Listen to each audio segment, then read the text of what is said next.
नमस्कार विद्यार्थियों, आज हम कक्षा 11 के एक बिंदु की बात करना चाहते हैं और उस टॉपिक का नाम है जनसंचार माध्यम और लेखन। यह जो अध्याय है हमारी व्याकरण की एक पुस्तक है अभिव्यक्ति और माध्यम, उस पुस्तक का पहला अध्याय है। ठीक है, जो हमारे व्याकरण का रचना भाग का एक टॉपिक है। तो बात करते हैं जनसंचार माध्यम और लेखन की। यह हमारा पहला भाग होगा, पहला चैप्टर का पहला भाग होगा, पहला पार्ट। तो इसमें समझते हैं जनसंचार क्या है। ठीक है, और जनसंचार को समझने से पहले हम यहां समझेंगे संचार को। ठीक है, संचार के बाद हम जनसंचार समझेंगे। तो संचार क्या है? तो संचार जो है वो दो शब्दों से बना है, सम और चर। और चर का मतलब क्या है? चलना या गति करना। गति करना किसका? विचारों का, भावों का। जब विचार, संदेश, भाव या कोई हमारा मैसेज हो वो एक स्थान से दूसरे स्थान पर जाता है तो उसे हम क्या कहते हैं? संचरण करना, विचरण करना, गति करना। और उसे ही हम क्या कह सकते हैं? संचार कहेंगे, कम्युनिकेशन। ठीक है, संप्रेषण, भेजना। ठीक है, तो जब कोई विचार, कोई संदेश एक स्थान से अर्थात एक व्यक्ति के द्वारा दूसरे स्थान पर दूसरे व्यक्ति तक पहुंच जाता है तो इसे हम क्या कहते हैं? संचार कहते हैं। ठीक है, तो संचार का मतलब है विचार या भाव का एक स्थान से दूसरे स्थान पर पहुंचना। तो ये संचार जो है ये किस प्रकार से हो सकता है? ठीक है, एक व्यक्ति से दूसरे व्यक्ति तक होता है। और इसको संचार को समझने के लिए हम इसके 6 तत्वों को समझेंगे। ये इसके प्रमुख 6 तत्व हैं। ठीक है, 7वां जो इसका तत्व है ये बाधक तत्व है। ठीक है, तो इन 6 और 1 ये 7 की हम बात करते हैं अभी। तो फर्स्ट संचार के तत्व, पहला क्या है? स्रोत या संचारक। स्रोत या संचारक। संचारक मतलब संचार करने वाला। ठीक है, ये सबसे बुनियादी पहलू है, सबसे पहला व्यक्ति है। ठीक है, संचारक मतलब जो मैसेज देना चाह रहा है। यानी मैं कोई बात कहना चाहता हूं अपने विद्यार्थियों से, तो मैं क्या हूं? संचारक हूं, स्रोत हूं। मैं किसी मैसेज को दूसरे तक पहुंचाना चाहता हूं तो मैं क्या हूं? संचारक। ठीक है, तो सबसे पहला जो प्रमुख तत्व होगा वो क्या कहलाएगा? स्रोत कहलाएगा या संचारक कहलाएगा, यानी मैसेज को भेजने वाला। दूसरा, कूटीकृत या एनकोडिंग करना। ठीक है, तो जब मैं संचारक हूं, मैं किसी संदेश को, किसी बात को, किसी मैसेज को दूसरे तक पहुंचाना चाहता हूं तो उसे एक कोड भाषा में, ठीक है, कोड भाषा में या कूट भाषा में, कूटीकृत का मतलब क्या है? कूटना नहीं है, बल्कि कूट भाषा में किसी संदेश को व्यक्त करना। ठीक है, मैं क्या करूंगा? किसी मैसेज को एक कूट भाषा में या कोड भाषा में व्यक्त करूंगा और इसी कूट भाषा में या कोड भाषा में व्यक्त करने को ही एनकोडिंग कहा जाता है या कूटीकृत करना कहा जाता है। किस प्रकार? जब हमने देखा होगा कि एक जो पत्रकार होते हैं तो पत्रकार क्या करते हैं? किसी भी सेलिब्रिटी के पास में या राजनेता के पास में, अभिनेता के पास में वो जब जाते हैं और उनकी बातों को जब रिकॉर्ड करते हैं, उनके मैसेज को वो लिखते हैं। ठीक है, तो उन बड़े बड़े भाषणों को, बड़े बड़े स्पीच जो वो नेता देते हैं, अभिनेता देते हैं, तो उन मैसेज को, उन भाषणों को जब तुरंत ही लिखा जाता है तो वो किस तरह लिखा जाता है? पत्रकारों के द्वारा एक कूट भाषा में, एक कोड भाषा में, एक शॉर्ट रूप में वो लिख लिया जाता है। तो वो किस रूप में हो गया? कूट भाषा में या कोड रूप में हो गया। इसी प्रकार किसी भी मैसेज को दूसरे तक पहुंचाने के लिए उसको कूट भाषा में या कोडिंग में लिखा जाता है। ठीक है, नेक्स्ट जो हमारा संचार का तत्व है वो है संदेश। ठीक है, तो मैं मैं संचारक हूं, मैं क्या करूंगा, किसी मैसेज को अर्थात संदेश को दूसरे तक पहुंचाऊंगा। क्या पहुंचाऊंगा, संदेश। तो तीसरा तत्व क्या हो गया, संदेश हो गया यहां पर, ठीक है।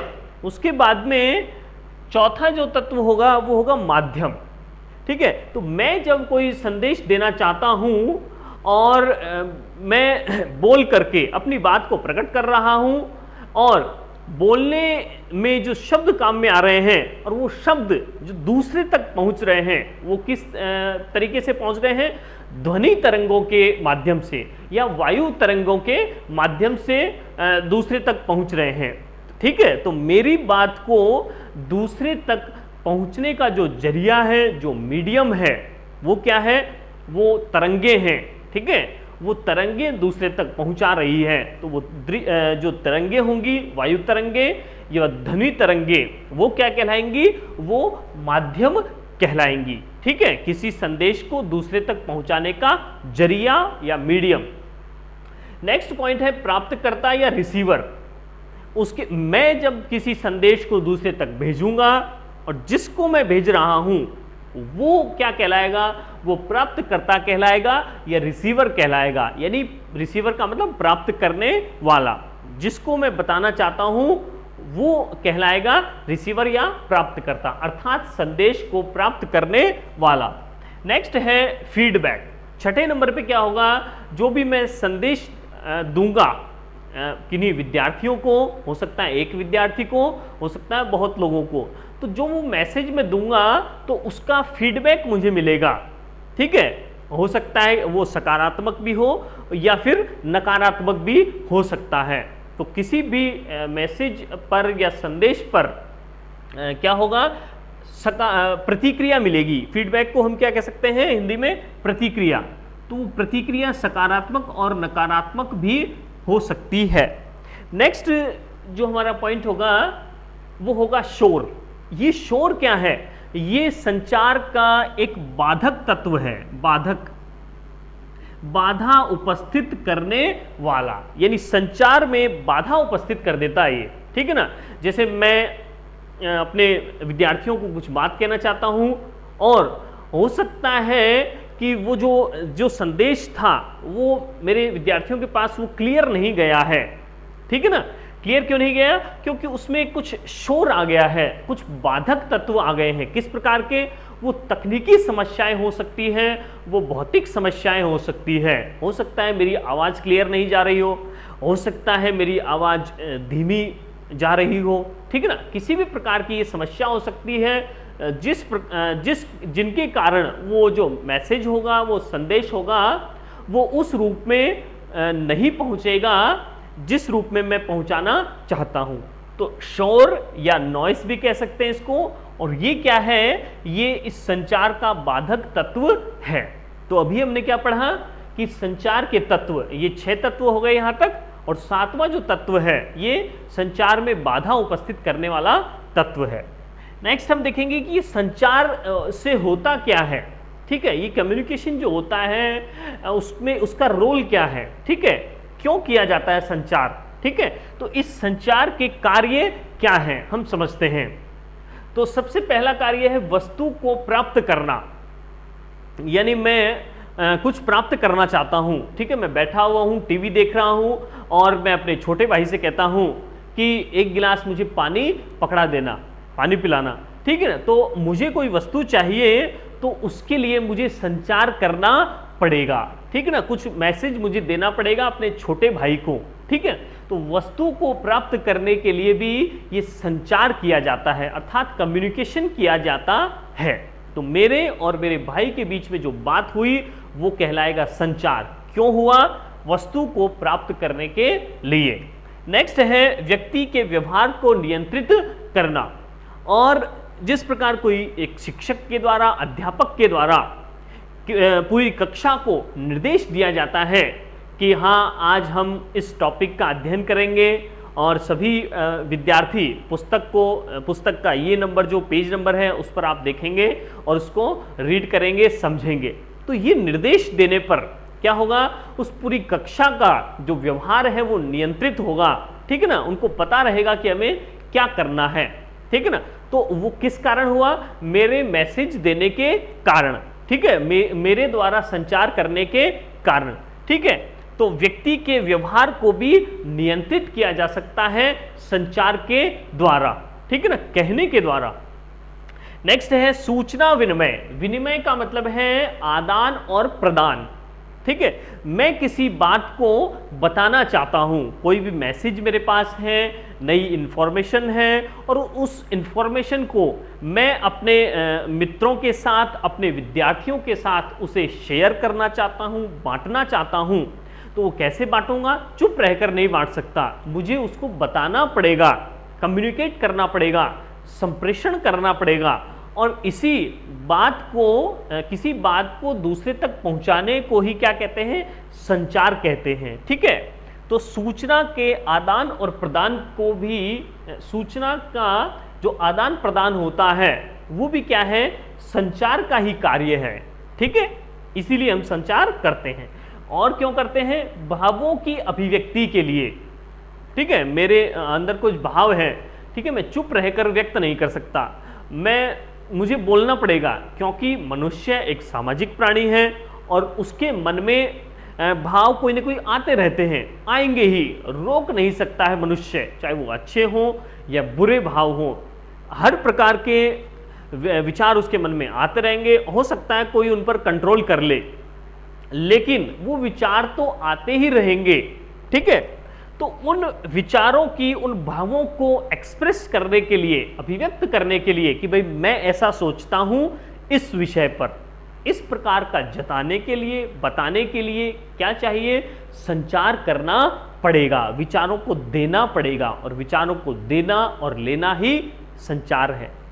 नेक्स्ट, संचार का क्या कार्य है? सामाजिक संपर्क स्थापित करना, ठीक है ना। मैं अपने घर में रहता हूं, तो इससे क्या होगा? इससे संपर्क स्थापित नहीं होगा, मुझे अपने पड़ोसी के पास जाना पड़ेगा, उससे बातचीत करनी पड़ेगी, हाय हेलो करनी पड़ेगी, राम राम करनी पड़ेगी, ठीक है, उसके हालचाल पूछने पड़ेंगे। तो इस प्रकार हालचाल पूछने से एक सोशल कनेक्शन बनेगा, सामाजिक संपर्क बनेगा। वो किस प्रकार बना? बातचीत करने पर, ठीक है। और वो बातचीत ही क्या है? संचार है, ठीक है। नेक्स्ट है समस्याओं का निराकरण करना।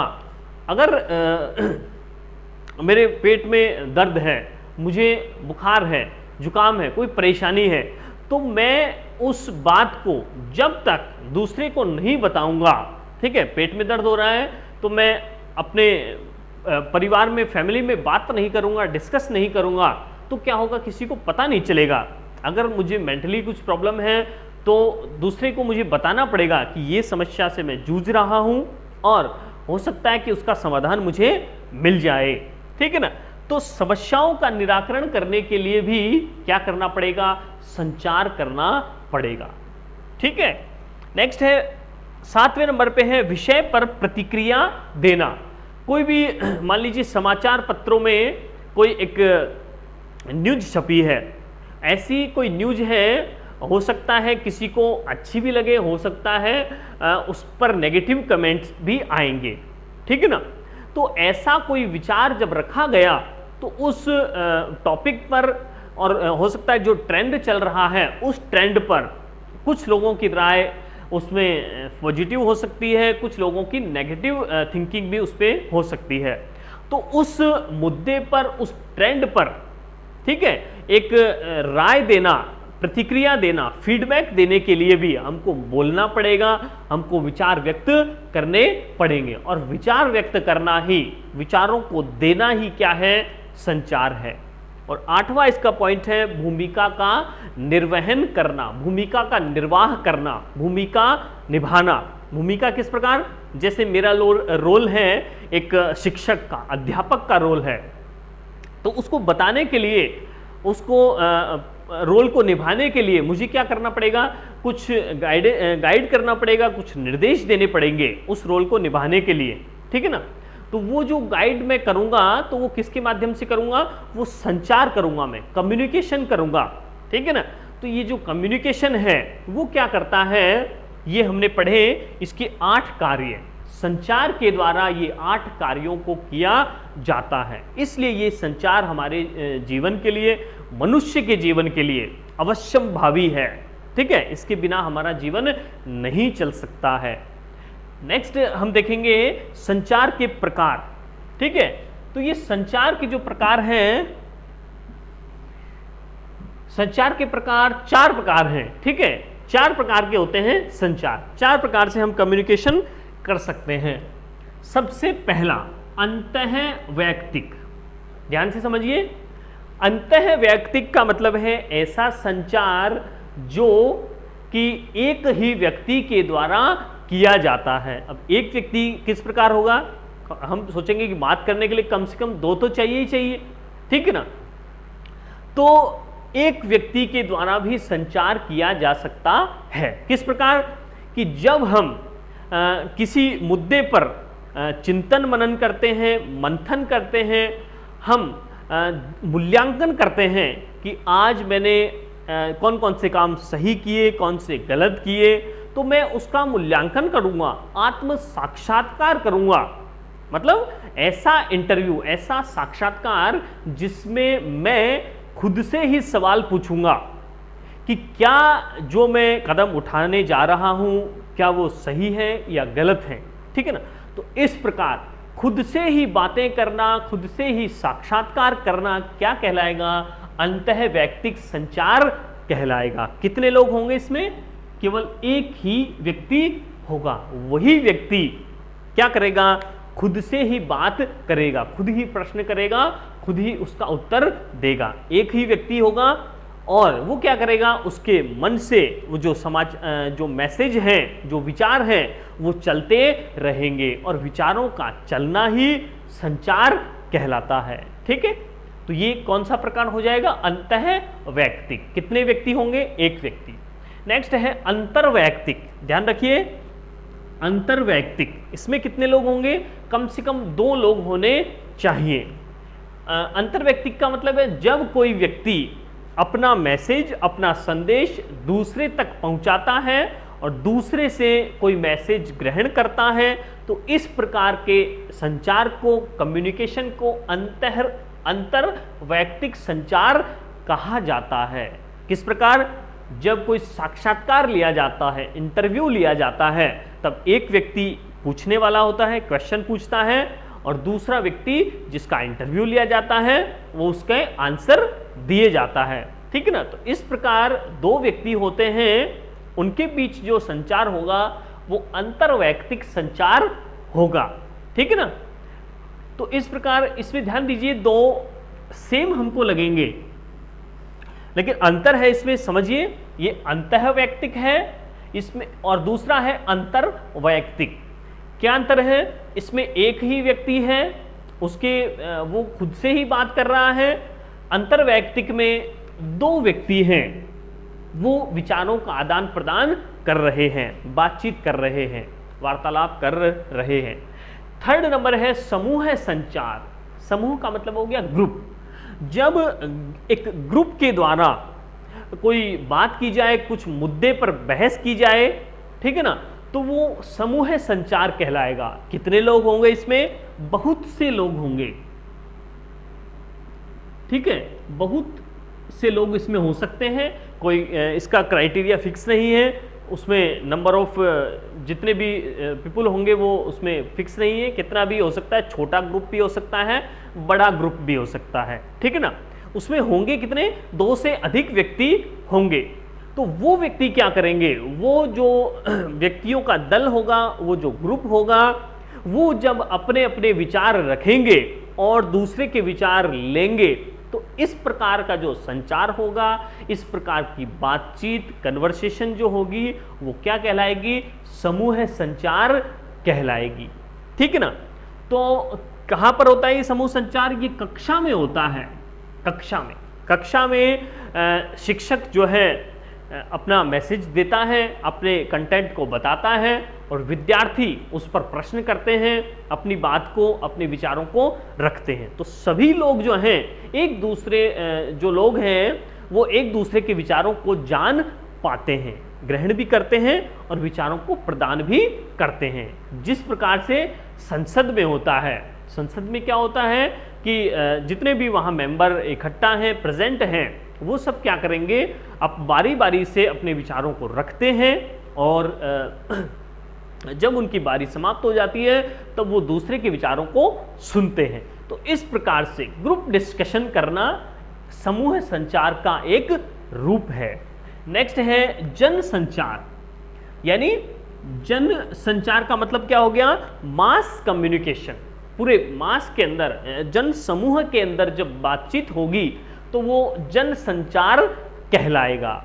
यहां पर क्या होगा कि संचार भेजने वाला या संचारक जिसको कहेंगे, वो संचारक कितने होंगे, एक संचारक। मैसेज भेजने वाला केवल एक व्यक्ति होगा और प्राप्तकर्ता जो होंगे, प्राप्तकर्ता बहुत से होंगे, ठीक है ना। तो यहां पर क्या होता है, जन संचार में, मास कम्युनिकेशन में क्या होता है, मैसेज भेजने वाला एक ही व्यक्ति होता है और उसको प्राप्त करने वाले बहुत से होते हैं, ठीक है। इसमें क्या होता है कि यहां पर किसी भी मैसेज को, संदेश को एक व्यक्ति से बहुत से लोगों तक पहुंचाने के लिए क्या किया जाता है, उस मैसेज को बहुगुणित किया जाता है। बहुगुणित किया कह सकते हैं या मल्टीप्लाई किया जाता है, ठीक है ना, ताकि वो बहुत लोगों तक पहुंचे। किस प्रकार, इसका उदाहरण है समाचार पत्र।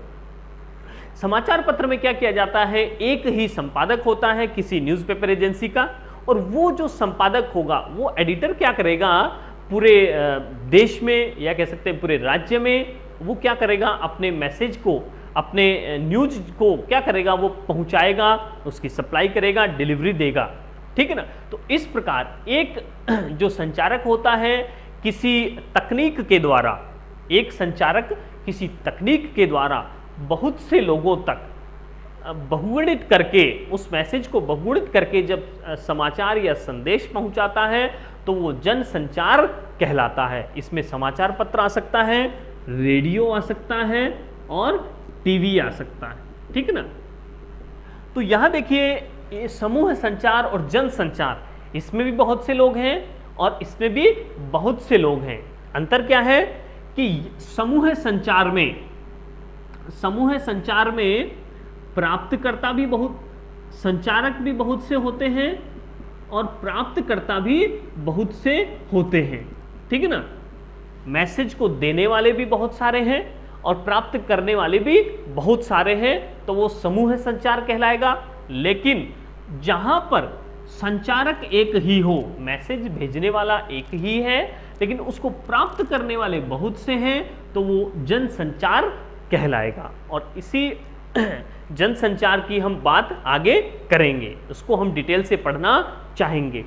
नेक्स्ट है इस जन संचार की विशेषताएं। जन संचार को समझने के लिए इसकी विशेषताएं हम समझेंगे कि ये होता क्या है। इन विशेषताओं के माध्यम से समझेंगे। 6 विशेषताएं हैं। पहली है फीडबैक तुरंत नहीं। ये जो किसी भी समाचार के एडिटर के द्वारा कोई मैसेज जब दिया जाएगा, न्यूज़पेपर जब छापा जाएगा, तो वो प्रिंट होकर दूसरे दिन पढ़ने वालों के पास पहुंचेगा, रीडर्स के पास पहुंचेगा। तो उस जो भी समाचार उसमें छपा है, उस मुद्दे के प्रति जो राय होगी, वो राय कब मिलेगी? तुरंत नहीं मिलेगी। फीडबैक या प्रतिक्रिया तुरंत नहीं मिलेगी। कब मिलेगी? हो सकता है दूसरे दिन जो पढ़ने वाला है, जो रीडर्स हैं, पाठकगण हैं, वो उस पर राय दें। वो उस न्यूज़पेपर एजेंसी में अपनी राय भेजेंगे। कब भेजेंगे? दूसरे दिन, या हो सकता है बहुत दिनों बाद। तो उसमें क्या होता है? फीडबैक तुरंत नहीं मिलता। कहाँ मिलता है? यहाँ मिल सकता है, अंतर्वैयक्तिक में मिल सकता है। अगर हम साक्षात्कार करेंगे, किसी से क्वेश्चन कर रहे हैं, तो उसका जवाब भी हमें तुरंत मिल सकता है। यहां हो सकता है फीडबैक तुरंत। जनसंचार में दूसरा क्या विशेषता है इसकी? कि श्रोताओं, पाठकों या दर्शकों का व्यापक दायरा होता है। ठीक है, जब हमने अंतःवैयक्तिक में देखा तो इसमें एक ही व्यक्ति है, अंतर्वैयक्तिक में 2 व्यक्ति होते हैं, समूह में एक समूह हो जाता है, छोटा हो जाता है, लेकिन जनसंचार जो होगा, मास कम्युनिकेशन, एक बड़े लेवल पे मैसेज दिया जाएगा। उसमें श्रोता जो होंगे, सुनने वाले लिसनर जो होंगे, पाठक जो होंगे, ठीक है ना, रीडर्स, और दर्शक जो होंगे, व्यूवर्स, टीवी के जो दर्शक होंगे। तो इस प्रकार से ये जो होंगे, इनका व्यापक दायरा होता है। बहुत से लोग होते हैं, ये हो सकता है पूरा देश इसके अंदर आए, हो सकता है देश के बाहर भी बहुत सारे देश आ जाएं, ठीक है ना, पड़ोसी देश या विश्व के कई देश आ सकते हैं इसके अंदर, ठीक है ना। तो इनका जो दायरा होता है वो बड़ा व्यापक होता है।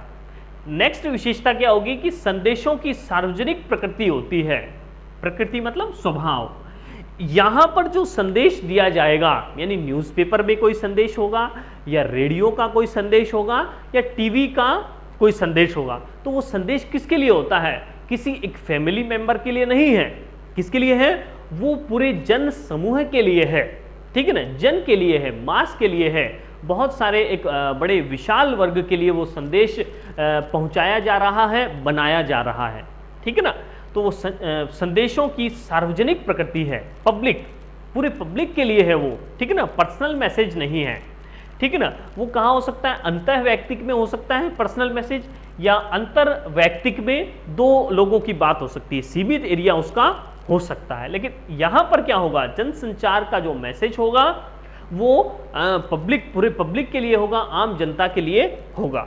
नेक्स्ट है संचारक और प्राप्तकर्ता के मध्य प्रत्यक्ष संबंध नहीं। जो न्यूज़पेपर एजेंसी का जो एडिटर है, वो जो न्यूज़ दे रहा है, उस न्यूज़ को पूरे देश के लोग पढ़ रहे हैं, और ऐसा संभव है कि वो पूरे देश के जो जितने भी लोग हैं वो उस न्यूज़पेपर के एडिटर से डायरेक्ट संपर्क में नहीं है, ठीक है ना।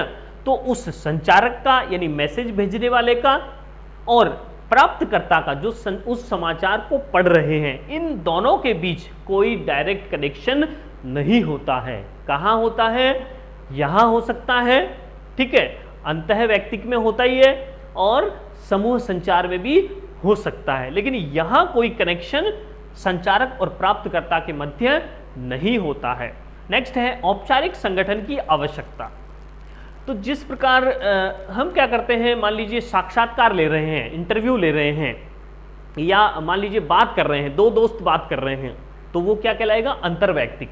लेकिन इसमें कोई एक ग्रुप बनाने के लिए, इंस्टीट्यूट बनाने की कोई आवश्यकता नहीं है। लेकिन अगर हम जनसंचार करना चाहते हैं, बड़े विशाल वर्ग को मैसेज देना चाहते हैं, तो उसके लिए एक औपचारिक संगठन हमको बनाना पड़ेगा, एक न्यूज एजेंसी बनानी पड़ेगी, ठीक है ना, उसमें बहुत सारे लोग होंगे। तो इस प्रकार जनसंचार के लिए औपचारिक संगठन की आवश्यकता होती है, ठीक है। वो न्यूज़पेपर एजेंसी हो सकती है, वो रेडियो स्टेशन हो सकता है, या टीवी चैनल हो सकता है, ठीक है ना। इस प्रकार से एक संगठन बनाया जाएगा, ग्रुप बनाया जाएगा। नेक्स्ट है द्वारपालों की अत्यधिक संख्या। ये द्वारपाल क्या होते हैं? द्वारपाल का मतलब है गेट कीपर। गेट कीपर क्या करते हैं? उस मैसेज को वो उसमें एडिटिंग करते हैं, काट-छांट करते हैं। तो उन काट-छांट करने वाले, एडिटिंग करने वालों को ही क्या कहते हैं? द्वारपाल कहते हैं, ठीक है। किसको कहेंगे द्वारपाल? हम संपादक को कह सकते हैं, या सहायक संपादक को कह सकते हैं। जो एडिटर होंगे न्यूज़पेपर एजेंसी के, वो क्या कहलाएंगे? द्वारपाल कहलाएंगे, ठीक है। तो यहाँ द्वारपाल कितने होते हैं? बहुत ज़्यादा संख्या में होते हैं, ठीक है। एडिटर बहुत सारे होते हैं, और एडिटर के जो सहायक होंगे, असिस्टेंट होंगे, बहुत सारे लोग होंगे, वो उसके कार्य में हेल्प करेंगे और एक अच्छा सा मैसेज जनता के लिए तैयार करते हैं। तो इस प्रकार से ये जनसंचार की विशेषताएं हमने पढ़ी।